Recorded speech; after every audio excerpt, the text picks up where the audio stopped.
This video will cover classic Hodgkin lymphoma. Just like in our previous NLPHL video, which was the first of the Hodgkin lymphoma videos, we're going to use this lodge here to remember Hodgkin, since the word Hodgkin sounds like lodge. But notice how this is a real fancy and you could even say classy lodge. This is going to help us remember classic Hodgkin lymphoma.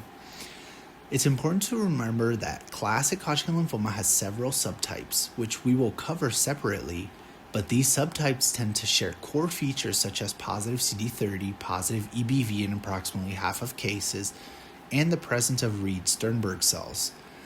So this is why this video will be longer than the subtype videos, because I'm not going to include repeated prompts on those. It's easier to just remember that the subtypes of classic Hodgkin lymphoma in general share the same or similar characteristics to just classic Hodgkin lymphoma. Okay, now let's get into it. Classic Hodgkin lymphoma has a bimodal distribution. The ages mostly affected are 15 to 35 years and greater than 50 years old. This is represented simply by the fact that the characters in this image are a grandpa with his young adult grandson on vacation. Classic Hodgkin lymphoma most commonly presents with cervical lymphadenopathy, followed then by mediastinum and intra-abdominal nodes. To represent cervical lymphadenopathy, just take a look at, the actual cervical lymphadenopathy that Grandpa has here. Mediastinum is represented by this meat silo back here, just like in other videos. This is because meat silo sounds like mediastinum. Oh, and wait, take a close look at Grandpa's abdomen. Oh no, it looks like he's also got some intra-abdominal lymphadenopathy. This is, of course, represent intra-abdominal lymphadenopathy. Reed-Sternberg cells are the iconic neoplastic cells in classic Hodgkin lymphoma. If you take just the first two letters of Reed and Sternberg, you get RS. One of my favorite games from childhood is also commonly abbreviated as RS because it is called RuneScape. And the grandson must be an avid gamer because that is why they're at this lodge, to take part in this RuneScape festival. As I've mentioned, CD30 is a crucial stain in diagnosing classic Hodgkin lymphoma. In other videos, we've represented CD30 with a hedgehog because hedgehog sounds like Hodgkin.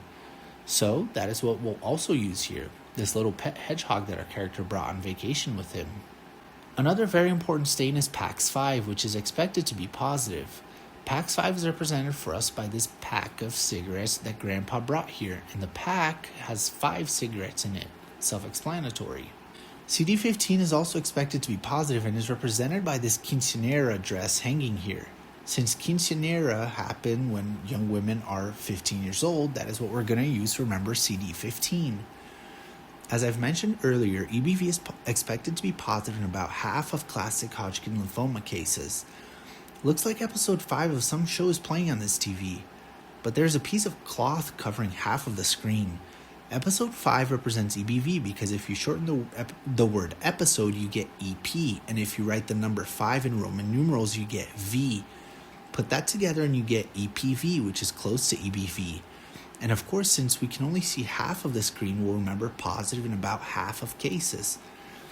CD45 is expected to be negative and is easily represented by this digital thermometer here displaying the current temperature of negative 45 degrees. Lastly, CD20 is also expected to be negative, and we're going to remember this by this character daydreaming about a Tweety character. Tweety sounds like the number 20, and the fact that Tweety does not actually exist here in this scenario will clue us into negative CD20.